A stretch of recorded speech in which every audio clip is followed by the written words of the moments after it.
busca por autossatisfação e bem-estar com o trabalho tem motivado cada vez mais a transição de carreira.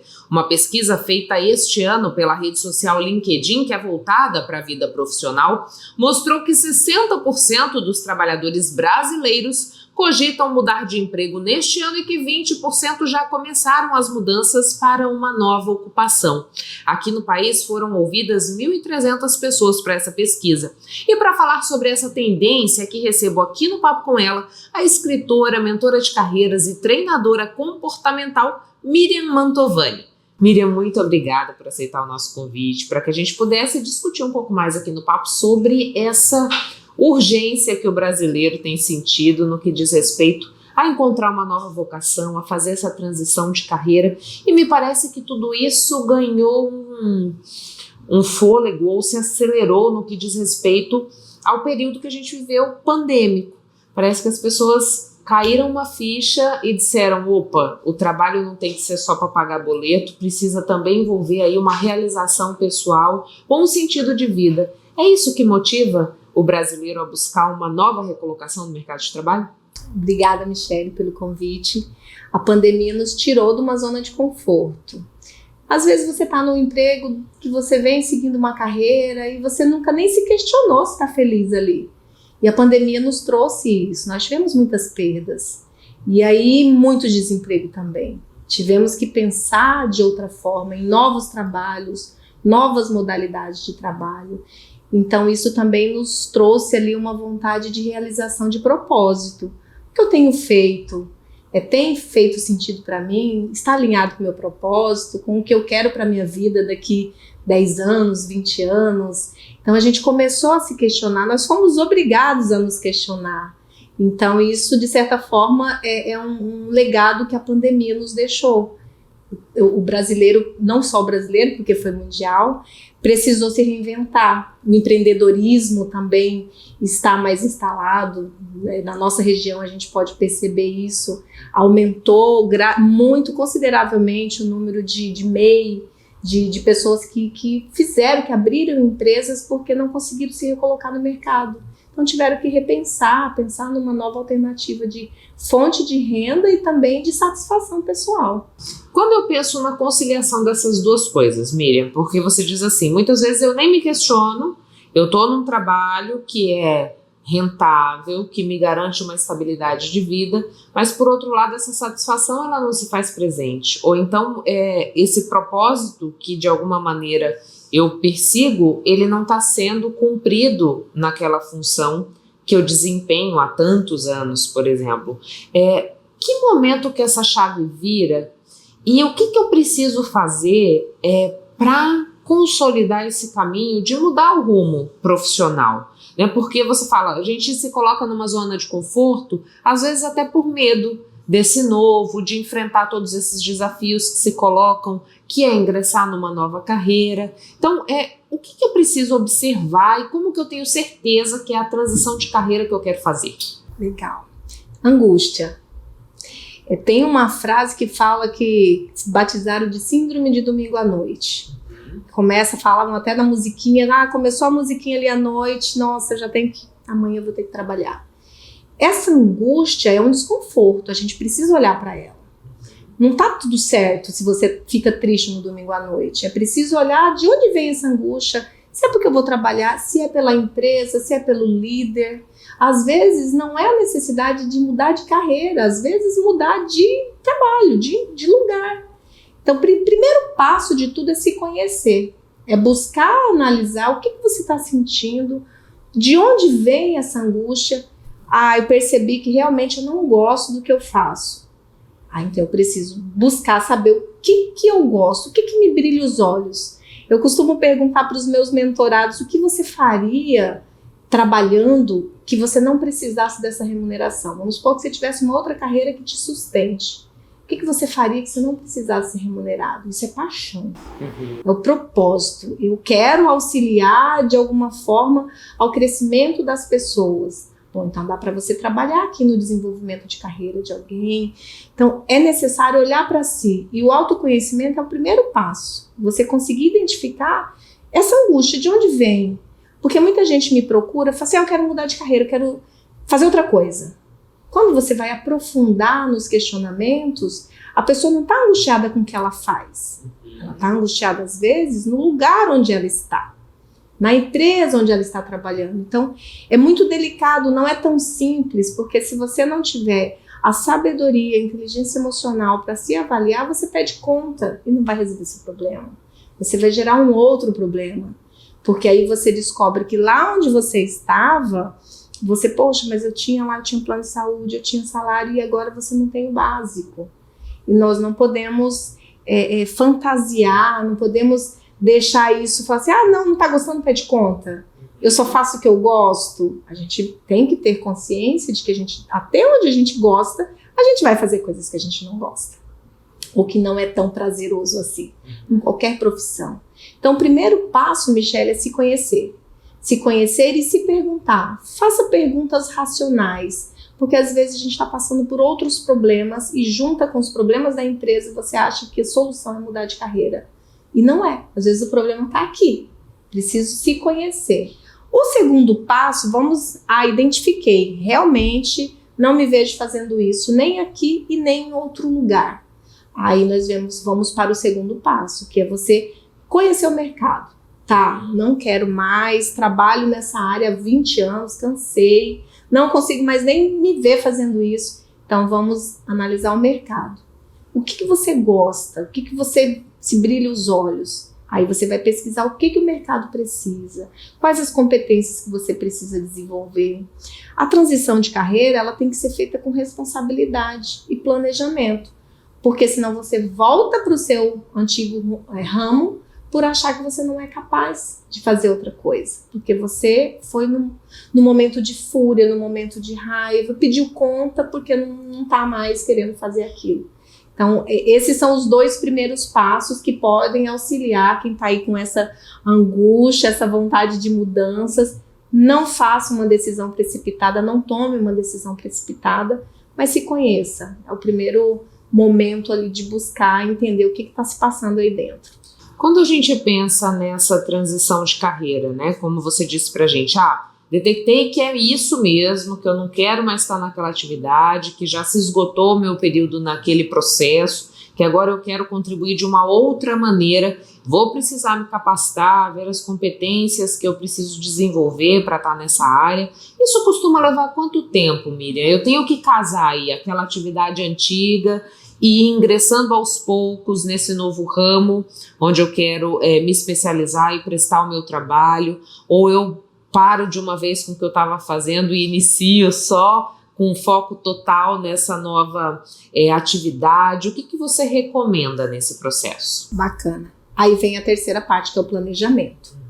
Vai depender muito se aquele novo ramo que você já identificou que você gosta, que você já tem um pouco de conhecimento, às vezes você já tem vocação, mas nunca atuou. Vai depender do quanto você já conhece. O ideal é que você faça o planejamento ainda trabalhando. Por quê? Você vai levantar quanto você precisa para se manter por um tempo, se você precisar sair do emprego. Se você pede conta sem se planejar financeiramente, a tendência é que você volte. E quando você volta e você sabe que você não quer mais aquilo, você volta mais frustrado, porque você voltou apenas pela necessidade financeira. Então, o terceiro passo que vem o planejamento é o momento que você vai fazer os seus levantamentos de necessidade de custo. Se você tem que investir num curso, quanto é esse curso? Se é uma nova formação, quanto tempo leva essa nova formação? E a partir daí você definir quanto tempo você ainda precisa ficar nessa atividade que você ainda está. Você definiu, aí você vai para o quarto passo, que é a ação. Que aí você faz de fato a transição, efetiva a transição. Porque a transição acontece desde o momento da angústia. Só que a gente não costuma dar atenção para essa angústia. A gente vai protelando, mas eu só sei fazer isso, eu tô aqui há muito tempo, eu já ganho bem. Vou jogar fora tudo que eu já fiz até agora. Uhum. E a maioria acaba ficando justamente por adquirir uma bagagem. E zerar uma bagagem profissional não é uma tarefa fácil. Você às vezes vai precisar abdicar de salários maiores, porque você já está aqui seguindo uma carreira. E aí você vai começar uma outra. Você não vai começar ganhando o que você ganha hoje. Então isso acaba ajudando as pessoas a ficarem frustradas na carreira há muitos anos. E aí abrir mão é um processo de autoconhecimento e reconstrução. Não, eu vou vender meu carro, vou ficar com um carro mais econômico nesse período. É dar um passo para trás para depois dar 2 para frente. Pela sua experiência, né, tem algum ramo que acaba sendo mais atrativo ou que tenha feito os olhos das pessoas brilharem mais quando se pensa em transição de carreira? Levando em conta essa perspectiva de autorrealização, essa perspectiva de deixar um legado, pelo que você vai vivenciando nessa questão de mentora de carreiras, de coaching, de observadora de comportamentos, né? Existe um nicho que tem atraído mais essas pessoas que buscam essa transição? As pessoas estão buscando flexibilidade. A pandemia nos trouxe isso também. O trabalho híbrido, ele trouxe para quem quer essa flexibilidade de poder associar trabalho e família. As perdas fizeram com que a gente tivesse que dar esse start. O que é importante para mim? Então hoje as pessoas têm buscado muito a possibilidade de trabalhar e ter filho perto e ter família perto. Aqui não é tão forte, mas nós temos grandes polos que está muito grande a demanda para vagas de trabalho híbrido. Então isso trouxe para as pessoas essa necessidade de flexibilidade de horário, jornada flexível. Então a tecnologia ela é muito presente nesse modelo de trabalho. Temos aí sites, empresas que trabalham exclusivamente com trabalho remoto. Estamos numa era das pessoas que trabalham exclusivamente com internet, com influência digital. Então isso tem buscado também, aumentado a busca pela flexibilidade de modalidade de trabalho. Optei pela transição de carreira. Como você disse, vou começar ganhando menos do que eu ganhava naquela minha carreira já consolidada. E existe um período da vida ou uma idade em que essa urgência se faz mais presente? Eu digo assim, por exemplo, eu estava conversando antes de você chegar com a Érica do Sebrae que falava assim, olha, as pessoas com 50 a mais que saem do mercado de trabalho, elas vão empreender porque elas estão em busca da realização de um sonho. Elas estão em busca dessa autorrealização e empreender é uma forma de concretizar esse sonho. A gente pode dizer que existe uma faixa etária em que a transição de carreira bate duro na porta e fala assim, ei, agora você precisa olhar para mim? Sim, eu até estenderia um pouco para trás, porque dos 40 para lá a gente já começa... A genética para nós mulheres já começa o desconforto 40. E aí, você tem vontade de ter filhos ou não? Isso já é um fator determinante. A mesma coisa a carreira. Você chega aos 40, tá, mas eu faço o que me realiza? Porque empreender é na veia, é a vontade de fazer algo que te realiza. Quando os mais jovens, eles já fazem algo que os realiza. Então, quando a gente chega na idade acima dos 40, 45, a gente já se desperta, tá, mas o que eu fiz até agora é por necessidade ou é por propósito, é porque me realiza? Por que os mais jovens, eles não têm esse questionamento? Porque eles já são muito mais flexíveis, normalmente eles não vão fazer aquilo que não realiza. E não tem também tanta bagagem no sentido de responsabilidades, né? Não estou dentro de uma família, não tenho que sustentar um filho, não tenho que cuidar de um pai doente, enfim. A faixa etária dos 40 para cima passou por uma transição que a gente não é tecnológico, a gente passou pela transição tecnológica, a gente sofreu, a gente sabe, mas nós não temos a expertise que eles têm. Então você pega um jovem, eles não são apegados como a gente, não, eu tenho que fazer um curso. Na época ele tinha que fazer um curso de datilografia para ser inserido no mercado. Não, mas você entrega para ele ali, ele fala, não, peraí, eu não sei, mas eu me viro. Então, vou no YouTube, pesquiso, né? Pesquiso. Então essa geração que tá batendo ali o desconforto para falar, tá, e o que eu fiz até agora? É porque lá atrás, muito do que fez na carreira foi por necessidade mesmo. Então hoje está buscando, já criei filho, neto já está tudo grande, então eu quero fazer algo que me realiza. E aí já não é mais o financeiro. O financeiro é a consequência. A gente sabe que não dá para romantizar e então tá, não vou receber. Tem como você fazer, aí é uma outra coisa que é o trabalho voluntário. Mas não é mais o financeiro que determina você escolher entre uma vaga e outra. E não deve ser. Porque quando você tem 2 vagas de emprego, que um salário é maior, que tem mais benefícios, você vai para aquela. Mas quando você está inserida na realização da atividade, o que importa é o quão feliz aquilo te faz.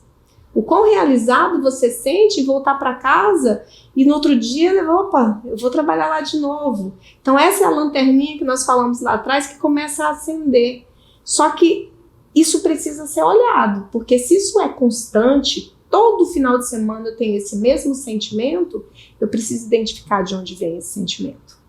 Nessa perspectiva, nesse propósito de encontrar um novo rumo, ter mentores é importante, Miriam?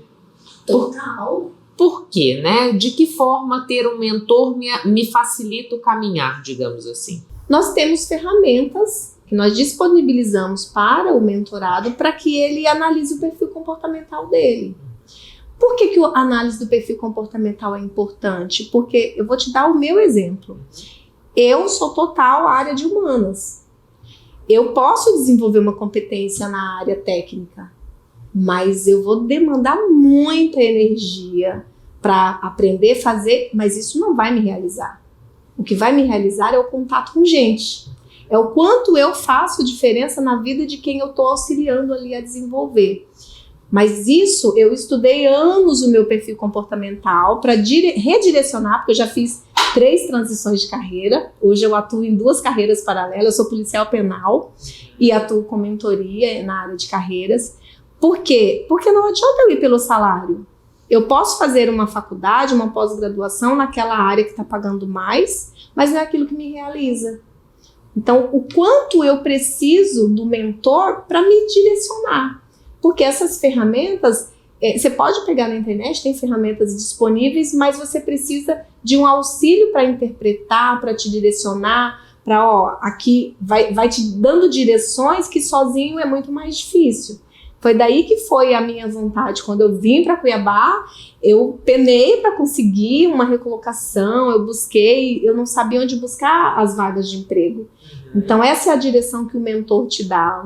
O mentor te dá a direção de competências que você já tem no seu perfil comportamental e aquelas que o seu perfil comportamental precisa que você desenvolva para outras áreas também. Então o mentor é essencial para te auxiliar aí a fazer aquilo que você vai conseguir desenvolver com maior competência, que já é do seu perfil comportamental.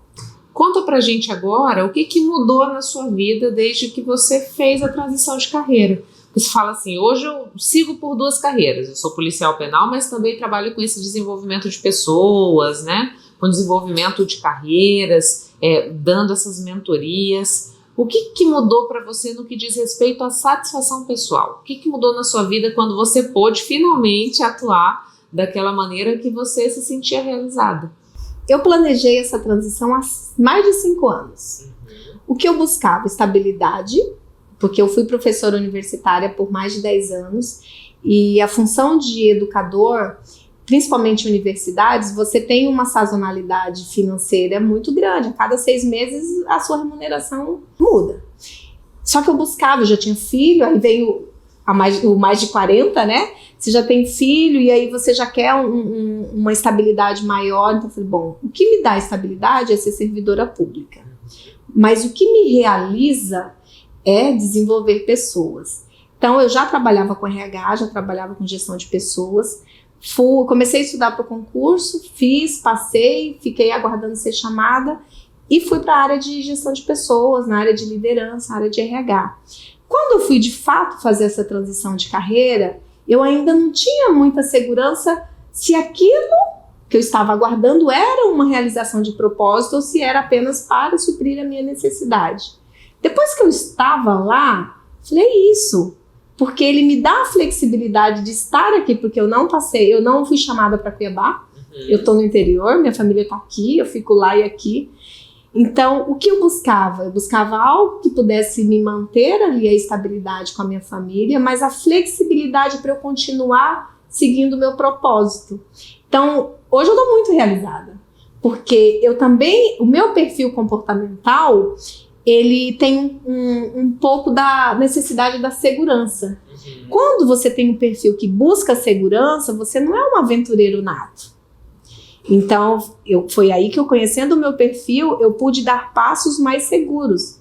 Porque se eu dependesse exclusivamente do empreendedorismo naquele momento... Não ia virar. Não ia virar. Eu ia me sentir insegura. Falar, tá, mas e aí, a hora que faltar aqui? Então, é importante você conhecer o seu perfil comportamental para você não se sentir frustrado. Falar, não é para mim, empreendedorismo não é para mim. Aí você abre a empresa, não dá certo, aí você volta para o mercado de trabalho. Então, o planejamento, ele faz uma grande diferença nos seus resultados. Miriam, muito obrigada pelas informações aqui no Papo. Muito obrigada, eu que agradeço. Você com certeza já deve ter ouvido falar sobre a síndrome do impostor, não é mesmo? Por vezes, esse termo se aplica ao universo do trabalho, quando a pessoa se sente uma fraude desempenhando a função que escolheu e teme o risco de ser descoberta aí nesse mundo profissional. Mas esse tipo de sensação também pode permear os relacionamentos amorosos. E é sobre isso que a gente conversa hoje com a neurocientista Ângela Portocarrero. Ângela, muito obrigada por aceitar o nosso convite para que a gente pudesse conversar um pouquinho mais desse assunto curioso que eu achava que só existia no mercado de trabalho, mas que acabei descobrindo que também está no relacionamento, que é a síndrome da impostora. Verdade. Conta pra gente primeiro o que é a síndrome da impostora. Verdade, bem curioso. Primeiro eu queria agradecer o convite, estou muito feliz de estar aqui conversando com você. E a síndrome da impostora, na verdade, ela não é um termo técnico, não é um termo científico, não tem na literatura de comportamento síndrome da impostora. Síndrome, né? O que é síndrome? Conjunto de sinais e sintomas que caracterizam uma doença ou uma síndrome mesmo, mas a síndrome da impostora é do senso comum. E ele surgiu por volta da década de 70 com executivas americanas bem-sucedidas que se sentiam uma fraude, que não se sentiam merecedoras do sucesso, do status que elas desfrutavam. E aí deram o nome de síndrome da impostora.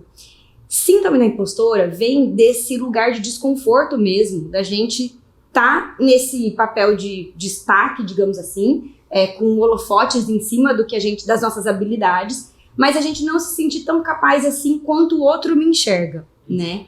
E quando a gente muda isso para relacionamento, a gente associa muito com autossabotagem. Então, por exemplo, eu sou casada, mas suponhamos que eu seja solteira, tenho 43 anos e tô na balada. E aí eu conheço um cara muito interessante e começo a pesquisar quem que é esse cara e tal, e aí começo a admirar ele mais ainda, porque ele é um profissional bacana, porque todo mundo que conhece ele, elogia ele, que ele é uma pessoa sensacional e tal, e aí eu começo. Ah, mas quem sou eu? O que despertou interesse? Por que ele veio falar comigo? Justamente, e isso eu tô pensando, a mulher autossabotadora, ela tá pensando antes de conversar com ele, antes de ter qualquer contato. Mas quem sou eu pra conversar com esse cara? Ele vai olhar pra mim porque é um cara desse tamanho, entendeu? E aí ela se joga. Vamos topar esse desafio. Vai, conversa com ele, não sei o que. E a conversa flui, bacana, e ela volta. Mas a qualquer momento ele vai desistir. Não vai dar certo, porque ele é muito grande profissionalmente, ele é uma pessoa muito isso, muito aquilo. E eu não me vejo equilibrada com ele. E esses pensamentos sabotadores fazem com que ela tenha escolhas e comportamentos que justamente fazem com que ele se afaste dela, sem ela perceber, entendeu? A autossabotagem, ela não é intencional. É inconsciente. A gente que tem a cognição normal, a gente não vai fazer alguma coisa que a gente faça se prejudicar, não é? Mas ela pensando dessa maneira, com esse viés de se diminuir, ela começa a ter comportamentos de afastamento. Ou ela começa a ter comportamentos de controle. Onde você estava, com quem você estava, por que não me ligou, por que só me ligou de manhã. Um ciúme excessivo. Exatamente, um controle mesmo. E aí é ela a causadora do desgaste, daquele relacionamento ficar pesado, daquele relacionamento ficar desgastado mesmo, sabe? Ali aquela relação entre o casal ficar pesada. E de onde vem isso, Ângela? Porque assim, de alguma maneira, se eu tô nessa síndrome da impostora no relacionamento, é porque eu tenho uma visão distorcida do que eu sou ou do que eu mereço. Não sei se distorcida, mas eu tenho uma perspectiva muito baixa daquele lugar onde eu possa ocupar, ou daquele sentimento e daquela reciprocidade que eu possa ter dentro dessa relação. Isso se origina em que lugar, né? Tem algum distúrbio nesse processo? O que você pode falar pra gente disso?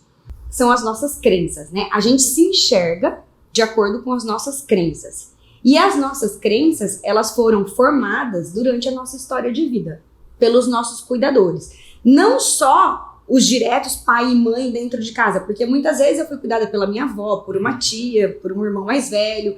Dentro da escola, desde pequenininha, eu tive uma referência muito forte do que era certo e errado, bom ou ruim, etc. Então, as minhas crenças vêm dali. E ali é o meu mundo, é a minha visão de mundo, de fato. O que é certo, o que é errado, o que é bom, o que é ruim, o que é adequado, o que é inadequado. E muitos de nós, homens e mulheres, a gente cresce sem reorganizar essas crenças. Entende? Então, na infância e na adolescência, aconteceram fatos pontuais que me traumatizaram, que me fizeram sentir inadequada, inferior. E aí eu não reorganizei aquele olhar para mim. Então, eu levo ele para a vida adulta. Só que eu vou me adaptando. E a partir do momento que eu me adapto, ele fica menos desconfortável.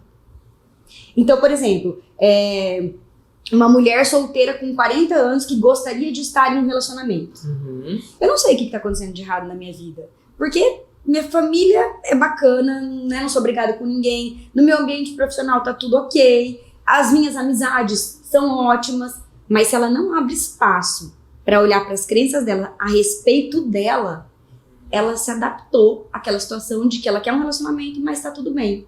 Se ela quer um relacionamento e não tem, alguma coisa tem que ser trabalhada. Da visão dela sobre ela. As crenças, como é que ela se enxerga, qual é o senso de capacidade, como é que ela trabalha essa autoestima, qual é o senso de merecimento que ela tem, qual é o senso de tolerância que ela tem dentro de uma relação.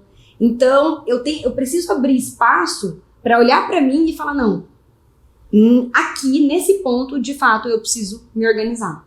A gente está falando sempre numa referência feminina, mas essa síndrome ela pode atingir homens também, ou é mais difícil que isso aconteça no sexo masculino?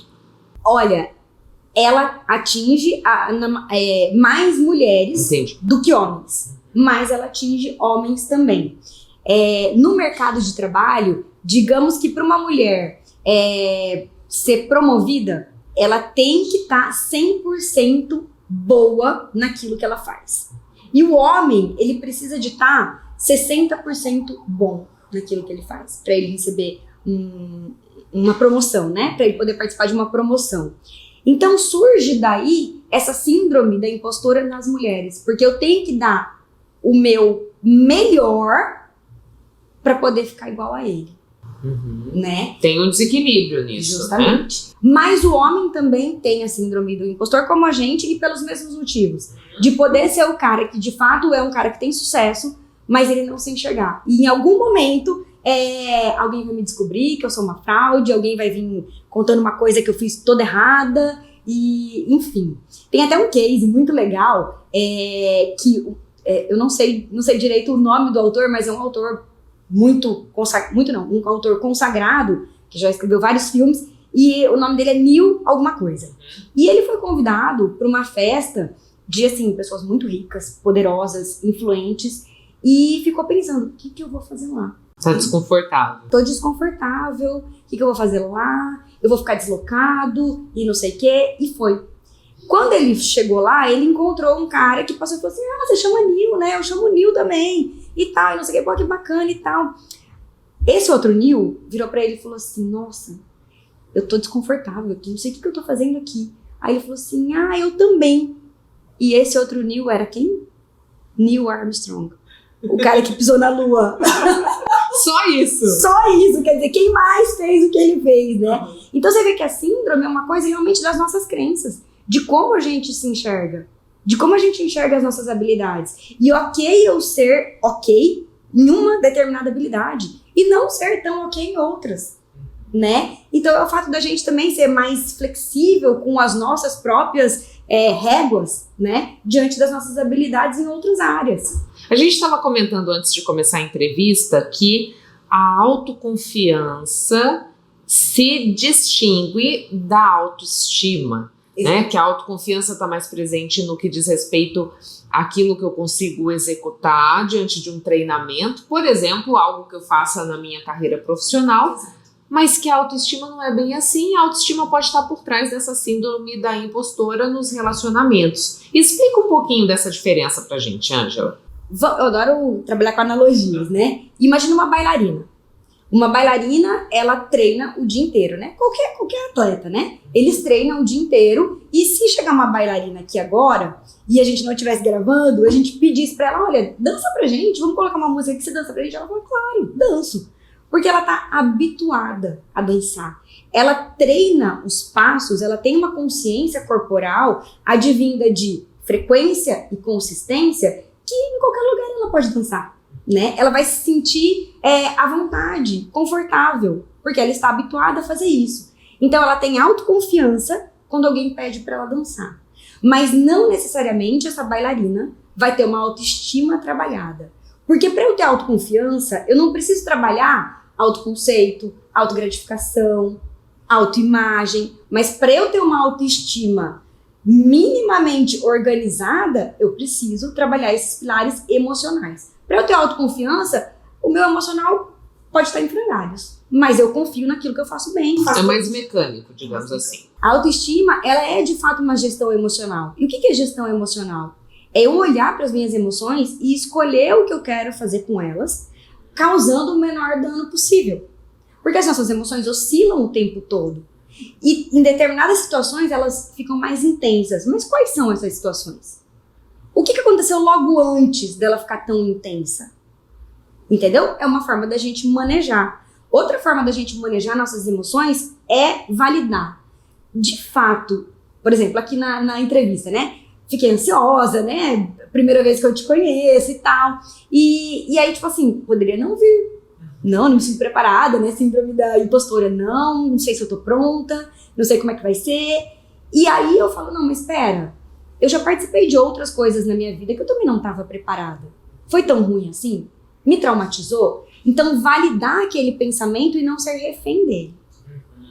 Então, ou muitas vezes questionar esse pensamento. Questionar, validar é questionar. Isso. Buscar evidências. Em qual outra situação da minha vida eu passei por algo parecido e como é que eu me saí? Eu contei com a ajuda de alguém? Eu repensei aquilo sozinha? O que importa quando a gente está com uma emoção muito intensa ou oscilando muito é questionar. Exatamente o que você falou. Algumas vezes a gente não vai ter resposta, mas a gente vai ter direcionamento. E o direcionamento já tira a gente dessa intensidade. Ângela, você falava pra gente que essa síndrome da impostora nos relacionamentos, ela se baseia num sistema de crenças que eu construo no decorrer da minha vida e que me fazem acreditar que, de alguma maneira, eu sou uma fraude, que eu não mereço aquele tipo de relacionamento, ou que eu não estou apta para ter uma coisa legal. E eu acabo me submetendo, por exemplo, a relacionamentos abusivos. Isso abre uma margem para que relações tóxicas e adoecidas se configurem nesse processo? Com certeza. Porque quando eu não tenho uma noção minimamente de quem eu sou, do que eu mereço, do que eu tolero, eu vou tolerando muita coisa. E eu vou achando que eu mereço muito pouco. E isso patrocina, sim, a minha permanência em relacionamentos abusivos, em relacionamentos que me diminuem, em relacionamentos que não são legais, em relacionamentos que minam a minha autoestima, em relacionamentos que dificultam eu iniciar esse processo, porque a autoestima, ela não é limitada, ela não é estática. Eu costumo falar para os meus clientes que é como um lençol de elástico. A gente prende de um lado e solta do outro. Então a gente vai estar sempre trabalhando, né? Vai ter temporada que eu vou estar mais gostando do meu corpo, do meu cabelo, da minha atitude profissional. E vai ter temporadas que eu vou estar mais não, né? Mas buscar o meu autoconceito, a minha autoimagem, como é que eu tô trabalhando tudo isso. E é aquela coisa, né? Aquela frase, adulto faz o que tem que ser feito. É a criança que quando não quer fazer alguma coisa, faz birra, chora, né? Se esconde, grita, faz manha. O adulto é aquele que desenvolveu, adulto aqui eu tô considerando quem desenvolveu maturidade emocional, porque nem todos os adultos desenvolveram, né? E aí a gente entra um pouco também na síndrome da impostora, porque essa inabilidade de lidar com as emoções. Então, o meu trabalho com as emoções ficou ali na adolescência, mas eu já sou adulta. Só que eu não dou conta ainda de levar uma vida de adulto. Não progredi conforme a minha idade. Emocionalmente. Eu tenho autoconfiança, eu trabalho, eu ganho dinheiro, eu pago contas. Mas eu não progredi emocionalmente. Entendeu? Então, por isso eu tenho dificuldade em relacionamentos, por isso eu tenho dificuldade com pessoas, em relações, né? Qual é o caminho que eu adoto? Porque você disse assim, eu tenho que ter uma autopercepção, eu tenho que fazer essa gestão das emoções. Qual é o primeiro passo que eu dou? Né? Por exemplo, estou aqui assistindo essa entrevista com a Ângela e falei, nossa, mas muito do que ela está falando fez sentido para mim. O que eu faço agora? Para onde eu vou? Como que eu começo para sair dessa situação e para poder construir uma autoestima que me permita vivenciar outras situações, que me permita alcançar outros estágios desse me relacionar com o outro e até mesmo no mercado de trabalho, né? De abraçar novas oportunidades que se apresentam. Perfeito. A partir do momento que você identificou um desconforto, refletir sobre ele. Com que frequência ele tem acontecido? O que eu estava fazendo antes desse desconforto, dessa sensação de incômodo ficar intensa? Quando ela acontece, eu estou num ambiente que é desconfortável para mim, eu estou fora do meu grupo de amigos, eu estou fora do meu círculo ali de pessoas que me dão um suporte emocional. Questionar. Porque a partir do momento que eu começo a refletir sobre o que está me incomodando, eu trago direcionamento para mim. Olha, eu posso chegar numa psicóloga tradicional, pode ir para minha terapia, que eu sou analista comportamental, sou especialista em neurociência, e falar, olha, eu vejo que na minha vida o relacionamento está sendo um desconforto, eu não estou sabendo lidar direito. E aí, o especialista, né, vai te ajudar com outras questões a chegar num denominador comum que possa ser trabalhado. É a sua autoestima, é a sua história de vida, é uma série de coisas. E identificar suas crenças, porque crenças é aquilo que a gente vive. E crenças tem uma coisa, uma analogia muito bacana, que é tipo assim, vamos supor que eu cresci em São Paulo. E aí, a minha família lá em São Paulo me proporcionou, era bem financeiramente, me proporcionou muita coisa. Eu fiz intercâmbio fora do Brasil, eu estudei em boas escolas, eu tenho uma boa relação, e eu venho para Cuiabá e tenho uma melhor amiga, que nunca saiu de Cuiabá, que sempre estudou aqui, e enfim, olha a diferença de visão de mundo. Essa menina que nunca saiu de Cuiabá, ela vai enxergar relacionamento afetivo de uma forma. Essa menina que já viajou para fora, conheceu outros países, estudou nas melhores escolas, com as melhores referências, ela vai ter outra visão de mundo. Então você vê que é tudo crenças, ambiente, o ambiente que elas cresceram. Só que o que são crenças? São os óculos que a gente enxerga a vida.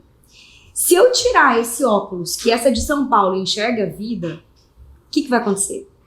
Ela vai questionar aquele ambiente, aquilo que foi passado para ela, e ela vai construir a versão nova dessa mulher que ela quer ser. Assim como essa que nunca saiu de Cuiabá. Então todos nós temos o nosso óculos. Se eu tiver com óculos de lente amarela, eu vou enxergar tudo amarelo. Se você tiver com óculos de lente rosa, você vai enxergar tudo rosa.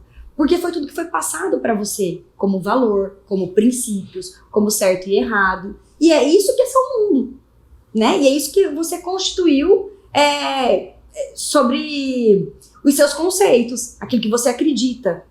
E é diferente para cada um.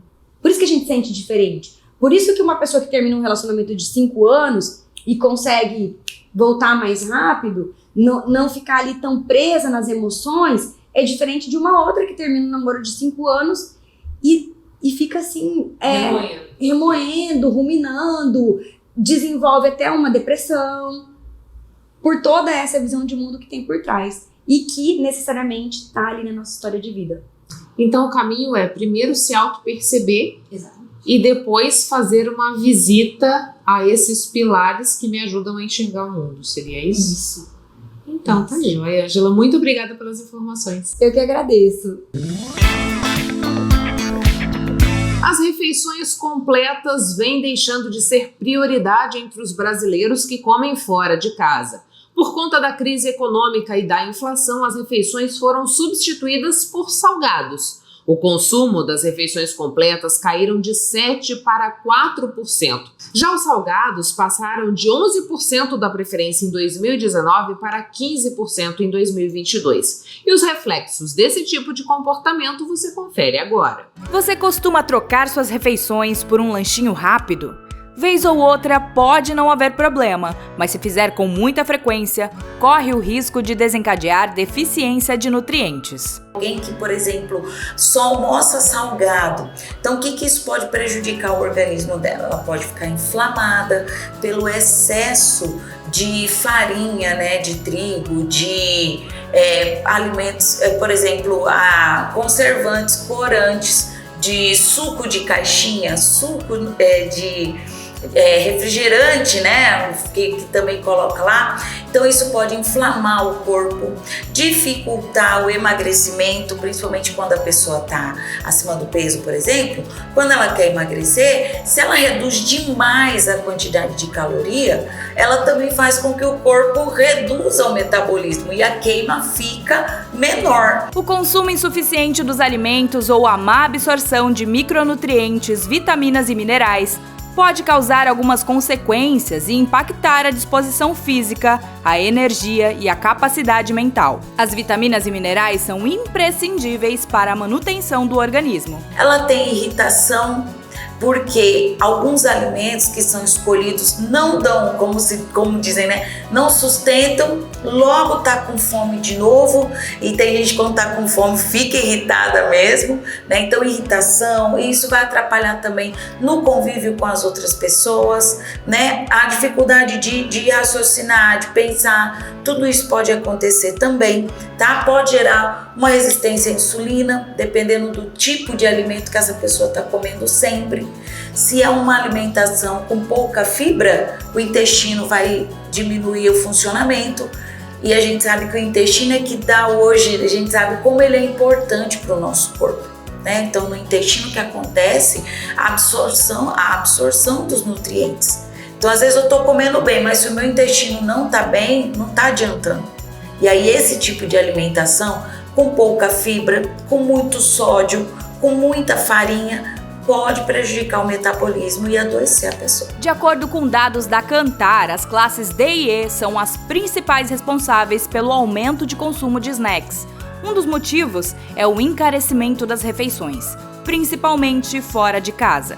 Em 2022, esse aumento foi de mais de 15%. Resistência à insulina pode causar o próprio diabetes por uma alimentação ruim, hipertensão, porque geralmente há alimentos industrializados são ricos em sódio, né? Pode causar um transtorno alimentar, porque aí de repente uma alimentação não adequada, a pessoa está ganhando peso, aí ela começa a lutar com isso e gerar um transtorno alimentar. Pode gerar doenças cardíacas, porque às vezes a gente se preocupa muito com as calorias, mas deixa de pensar na qualidade daquele alimento, né? Algumas soluções podem ser pensadas para evitar trocar o prato feito por salgados e ter a saúde prejudicada a longo prazo. A primeira coisa, gente, é prioridade, tá? Então, uma pessoa sem saúde, ela não consegue trabalhar, ela não consegue render melhor.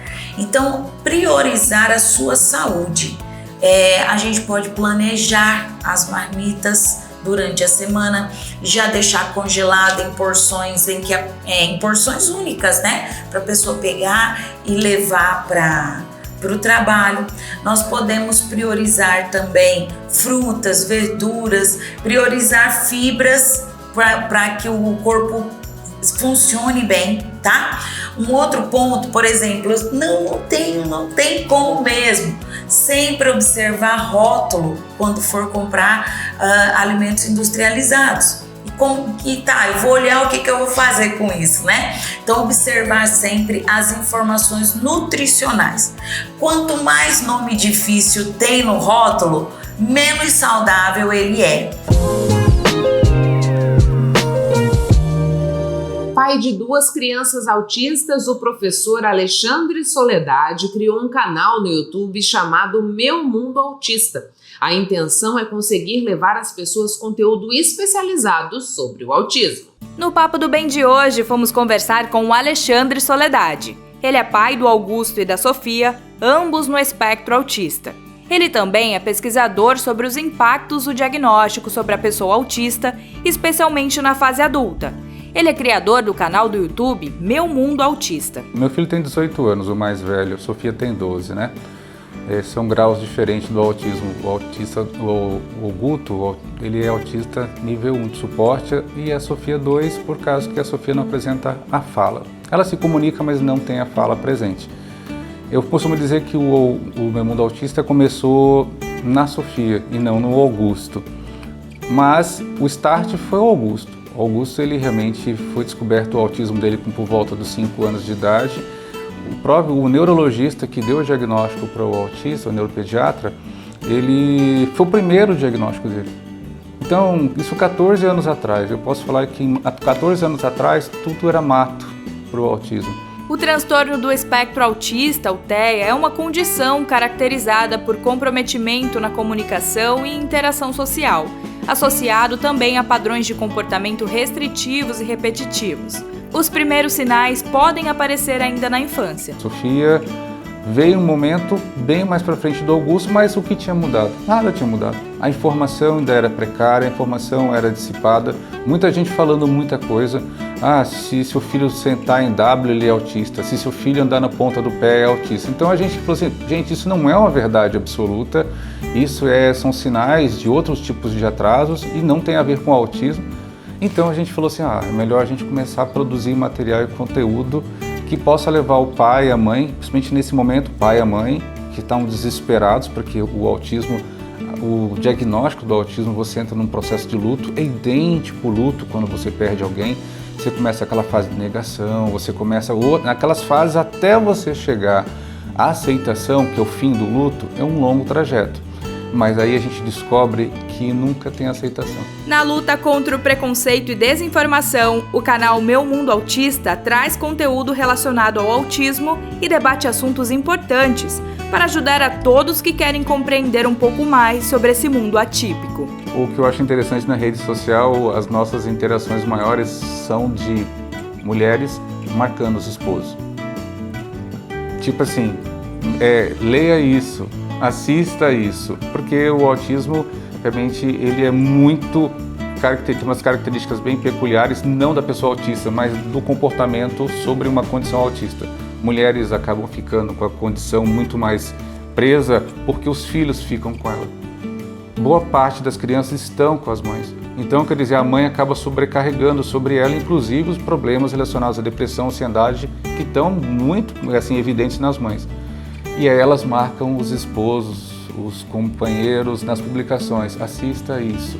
Então, na verdade, a gente tem uma linguagem para todo mundo, mas a gente sabe que quem está mais assistindo a gente são as mulheres. Se você busca conhecimento nesse assunto, entre em contato com o Alexandre através das redes sociais, @MeuMundoAutistaMT ou no YouTube Meu Mundo Autista Alexandre Soledade. Olha, a gente fica feliz de saber do interesse das pessoas e, como eu falo, comecei com autismo, não era mato. O próprio médico, primeiro, o diagnóstico foi do meu filho, né? Então, a gente convida você, quem tem vontade de entender um pouco, conhecer um pouco mais sobre o espectro autista, fora de um estereótipo. Porque a gente, às vezes, vê um estereótipo, e o estereótipo, muitas vezes, vai muito aquém do que aquela pessoa pode representar. Porque hoje, com vários atores, vários apresentadores se declarando autistas, começou a dar bug na cabeça de algumas pessoas. Isso é autismo? Então existe o autismo nível 3, que é aquele que tem o suporte, necessidade de suporte bem alta, e aquele que é nível 1, que é muito próximo da tipicidade, daquilo que a gente chama de Asperger ou da normatividade. Então existe um espectro gigante. Então, se você quer conhecer, se você quer entender um pouco desse guarda-chuva gigante chamado transtorno do espectro autista, procure a gente, Meu Mundo Autista MT, está no Instagram e no YouTube, Meu Mundo Autista Alexandre Soledade. Com iguarias regionais, o Mercado do Porto é o local ideal para conhecer as particularidades da gastronomia mato-grossense. O local, que funciona há quase 30 anos, passou por uma ampla reforma para melhor acomodar tanto permissionários como moradores e turistas. O Mercado do Porto é um centro cultural e turístico da capital mato-grossense que surgiu em meados dos anos de 1970 e funcionava onde hoje é o atual Museu do Rio. Recentemente, passou por uma reforma para trazer mais qualidade de trabalho aos permissionários. Que aqui é um cartão postal de Cuiabá, todo mundo que vem em Cuiabá geralmente quer vir no Mercadão para conhecer, né, as coisas que a gente tem, né, para oferecer. O pessoal que vem de fora gosta muito daqui, né? Agora tem uma área em cima aí de lanchonete, né, de alimentação, área boa. E aqui embaixo também, né, tem muitos produtos bons, né, produtos que vêm daqui mesmo da região, produtos de fora. E aí estamos aí trabalhando por uma coisa melhor, né? A maioria dos comerciantes estão no local há mais de 30 anos, com mercadorias diversas, como temperos e especiarias, queijos, frutas, peixes e carnes. É possível até encontrar café moído na hora. Hoje, assim, as pessoas estão vendo isso aqui como uma novidade, né? Cada tempo que passa, você vê pessoas diferentes. Não só aqui dessa região nossa aqui, como que pessoas do interior também, buscando novidade, e também tem muita novidade também. Então isso aí faz com que as pessoas cheguem até nós. Isso aqui vai virar tipo um mercado municipal de São Paulo. Vai acolher muitas oportunidades para as pessoas, vai ter muito, assim, distrito cultural, como eu falei para você já, né? Então isso aí vai impactar muito grande a cidade de Cuiabá. Os consumidores do local costumam ser fiéis, tendo o mercado como a primeira opção de busca para produtos frescos e de qualidade. Verdura, legume, tudinho. Carne, tudo, qualquer coisa, tudo compra aqui. Eu moro em Vargem Grande, mas compro aqui, porque trabalho aqui, né? O espaço também recebe muitos turistas diariamente. Abrange muita coisa, né? Por exemplo, pessoas que vêm de fora, não tem um lugar para ir. Então isso aqui, ele está acolhendo muitas pessoas, muitos segmentos, assim, né? Que até diretores de escola estão trazendo crianças para conhecer também o mercado do Porto. Então, no sentido figurado assim mesmo, você vê que abrange muita coisa. No Instituto Cultural também, as pessoas estão vindo fazendo tipo palestra, tem outros que tem roda de capoeira. Então ele está um segmento assim, social e cultural, assim, de uma grande valia para nós. O Mercado do Porto funciona de segunda a sábado, das 5 horas da manhã até as 18 horas da tarde. Aos domingos, das 5 ao meio-dia. O local conta com estacionamento, área de alimentação e rampas de acessibilidade. Às vezes não é nem o espaço. A gente tem que saber vender, tem que saber atender as pessoas, tem que conversar, tem que ser amigo do cliente. Não pode ser pegar o cliente só para você atender e pegar o dinheiro dele e levar sua mercadoria. Você tem que ter parceria com os clientes, né? Que é isso aí que importa, a pessoa ser amigo da gente também. O Papo com Ela chegou ao fim. Eu agradeço a você que ficou comigo até este momento e aproveito para fazer um convite. Siga o Papo com Ela no Instagram, no Facebook, se inscreva também no nosso canal no YouTube. Lembrando que você pode nos ajudar a fazer o Papo com Ela mandando a sua sugestão. Conta aqui para mim, o que você gostaria de assistir como entrevista ou reportagem aqui no programa. Mande um e-mail para a gente, mande uma mensagem nas nossas redes sociais. Eu aguardo a sua interação. Tenha uma excelente semana, a gente volta domingo que vem a partir das 9 da noite aqui na TV Cidade Verde. Eu espero você. Um beijo e até lá!